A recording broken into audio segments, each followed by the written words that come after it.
You've been trained to believe that progress begins with a feeling, that action follows emotion. That discipline is a luxury reserved for the inspired. And that lie is quietly destroying your future. Because motivation is not a force, it is a mood. And moods are fragile. They disappear the moment discomfort enters the room. You already know this. You felt it. The fire you swore would never die went cold. The vision that once kept you awake now barely gets you off the couch. And you think something is wrong with you. But the truth is darker. Nothing is wrong with you. What's wrong is the way you've been taught to operate. You don't rise to the level of your motivation. You fall to the level of your systems. And if you don't build something stronger than your feelings, your life will be governed by them. But there is a deeper, more dangerous truth we haven't touched yet. Consistency is not heroic. It's not cinematic. It doesn't feel like destiny calling your name. It feels boring. It feels repetitive. It feels like doing the same small, unimpressive thing while the world applauds louder, flashier moves made by other people. And this is why most people never master it. Their ego cannot tolerate invisibility. They want results that announce themselves. They want progress that can be explained in a single sentence. But real consistency works in silence. It grows underground. And by the time it shows itself, it's already too late to stop. Jim Rohn used to say that success is a few simple disciplines practiced every day, while failure is a few errors in judgment repeated daily. Notice the cruelty of that statement. Not big mistakes. Not dramatic collapses. Small errors, small excuses, small compromises, the kind that feel harmless in the moment, the kind you justify because you're tired or bored or uninspired. And over time, those small moments stack into a life you don't recognize. But here's what most people miss: the same is true in reverse. Small acts of consistency, performed without emotion, without applause, without motivation, quietly build a life of power. The Stoics understood this long before modern psychology tried to repackage it. Marcus Aurelius wrote about doing the work like a Roman soldier, not like an artist waiting for inspiration. A soldier does not ask how he feels before standing guard. He stands guard because it is his duty, and duty, unlike motivation, does not negotiate. It does not ask permission. It simply demands obedience. This is uncomfortable to hear in a culture obsessed with self-expression and feelings. But discomfort is the entrance fee to consistency. You don't need to feel like it. That sentence alone could save you years of wasted potential. But your mind resists it. Because your mind is addicted to comfort. It wants novelty. It wants emotional stimulation. It wants the dopamine rush of starting something new rather than the quiet strength of continuing something old. Starting feels powerful. Continuing feels mundane. And your brain will always choose the illusion of power over the discipline of progress, unless you train it otherwise. But there is a deeper, more dangerous truth we haven't touched yet. Most people don't fail to stay consistent because they're lazy. They fail because consistency exposes who they really are. When you show up every day, there's no hiding, no excuses, no stories.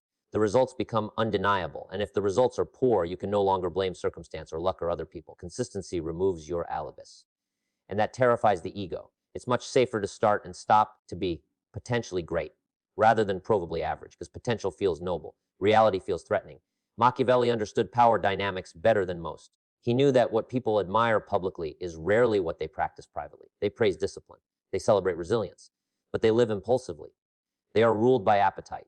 And the few who learn to master themselves gain a quiet advantage over the many who never will.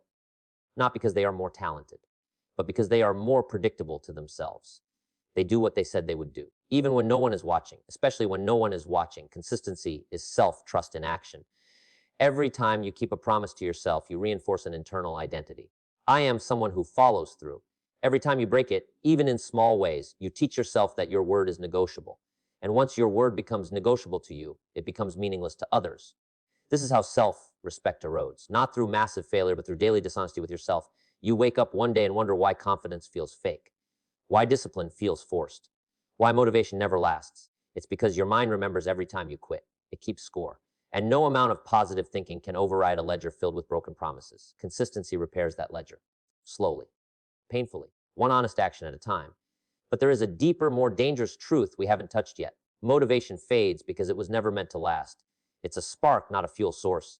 Expecting motivation to carry you through a long journey is like expecting a matchstick to heat your house through winter. It burns bright, and then it's gone.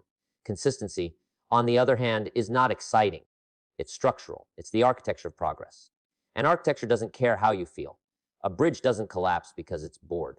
It stands because it was built correctly. Jim Rohn often spoke about the tyranny of the minor.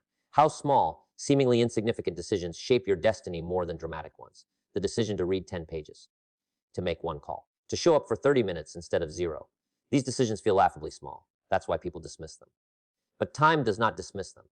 Time multiplies them. Time is ruthless in that way. It rewards consistency with compound interest and punishes inconsistency with quiet decay. Think about the people you admired most, not the loud ones, not the viral ones, the ones with depth, with gravity, with an unshakable presence. They didn't get there through bursts of motivation.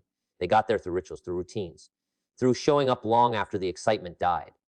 What you're seeing is not inspiration. You're seeing the residue of consistency. But here's the part no one wants to say out loud: consistency is lonely. When motivation fades, so does the crowd. The cheers disappear. The novelty evaporates. And you're left alone with the work, alone with your doubts, alone with the slow pace of real progress. This is where most people quit. Not because they can't do the work, but because they can't tolerate the silence. They mistake silence for failure. They think if no one notices, it doesn't matter. And that belief keeps them average forever. But there is a deeper, more dangerous truth we haven't touched yet. Consistency requires a shift in identity. Not I am motivated, but not I feel inspired, but I do what must be done. This is not motivational language, it's operational language. It changes how you move through the world. When discipline becomes part of your identity, consistency stops being a struggle. It becomes default behavior. You don't debate whether to show up. You show up because that's who you are. The Stoics called this alignment with nature. Not nature as comfort, but nature as order. The sun rises. Seasons change. Tides move. Not because they feel like it, but because it is their nature. When your actions align with a disciplined identity, consistency feels less like force and more like gravity. You are pulled toward the work rather than pushed by fleeting emotion. And let's be honest, motivation is often just emotional procrastination. You tell yourself you're waiting for the right feeling, but what you're really doing is avoiding discomfort. Consistency forces you to confront discomfort daily. The discomfort of effort, the discomfort of repetition, the discomfort of delayed gratification. And that is why it is so rare. But there is a deeper, more dangerous truth we haven't touched yet. Your environment is either supporting your consistency or sabotaging it. You cannot rely on willpower alone. Willpower is a limited resource. It depletes. Systems do not. This is where Jim Rohn's philosophy becomes brutally practical. He emphasized designing your life so that success becomes easier than failure. This means removing friction from good habits and adding friction to bad ones. It means structuring your day so that consistency is the path of least resistance. Yet most people do the opposite. They design lives that require constant motivation to function. They surround themselves with distractions. They keep temptations within arm's reach. And then they blame themselves for lacking discipline. That's not a character flaw. That's a design flaw. And until you fix the design, you will keep repeating the same cycle: motivation, action, fatigue, guilt, restart. Consistency is not about pushing harder. It's about arranging smarter. It's about understanding your own psychology and working with it instead of against it. Dark psychology teaches us that humans are predictable. We respond to cues. We follow patterns. If you want consistent behavior, you must create consistent triggers. Same time, same place, same conditions. Remove the decision making. Decisions drain energy. Rituals conserve it. But there is a deeper, more dangerous truth we haven't touched yet. Staying consistent when motivation fades is an act of quiet rebellion.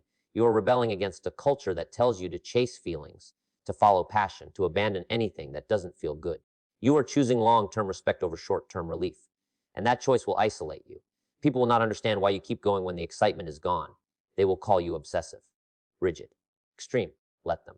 History does not remember the comfortable, it remembers the consistent. Think of any empire, any legacy, any body of work that lasted beyond a single generation. It was not built on inspiration.